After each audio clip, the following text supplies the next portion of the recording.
अध्यक्ष जी, मैं रेल की कुछ मूलभूत समस्याओं की तरफ आपके माध्यम से माननीय रेल मंत्री जी का ध्यान आकर्षित करना चाहता हूं। अध्यक्ष जी, भारतीय रेल आम आदमी की लाइफलाइन और भारत की लाइफलाइन भी कही जाती है। अध्यक्ष जी, आम आदमी को दो तीन चीजें मुख्य रूप से रेल में चाहिए होती हैं। पहले, वेटिंग में टिकट है तो वो कंफर्म हो जाए। दूसरा,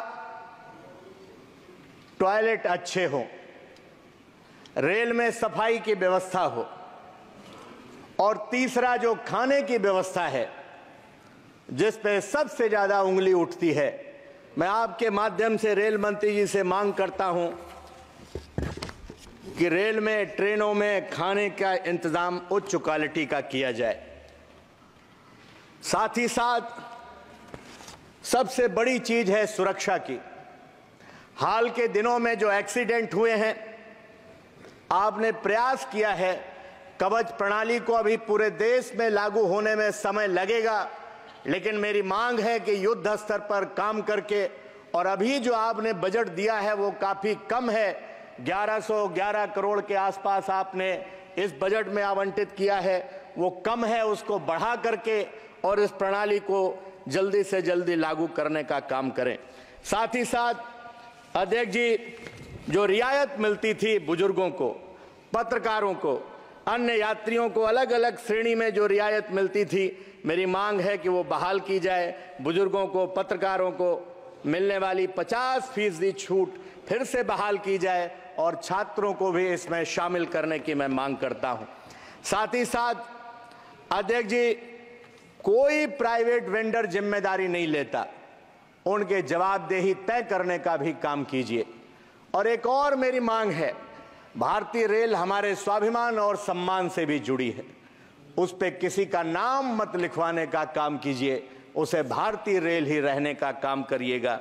ये मैं आपसे मांग करने का काम करता हूं।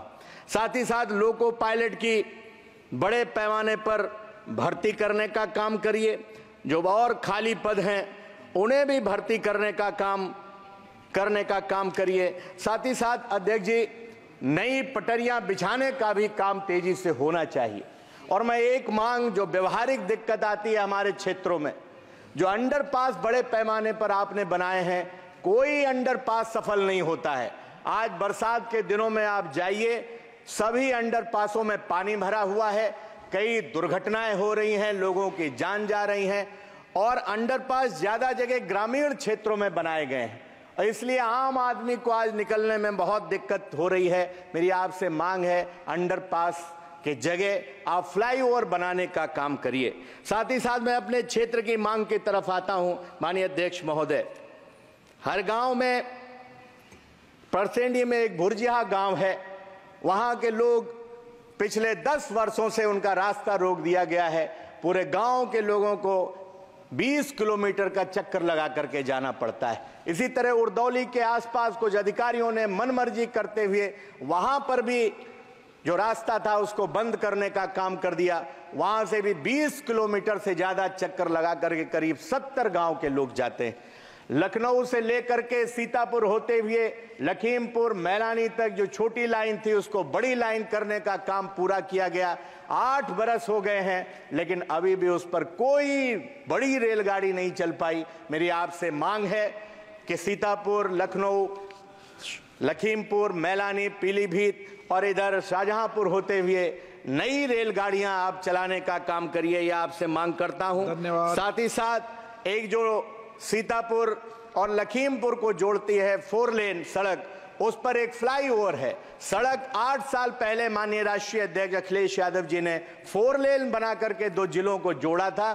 फ्लाईओवर 8 साल से अधूरा पड़ा हुआ है, जिसकी वजह से कई दुर्घटनाएं हो रही हैं। मेरी आपसे मांग है उस फ्लाईओवर को जल्दी से जल्दी जोड़ने का काम करें।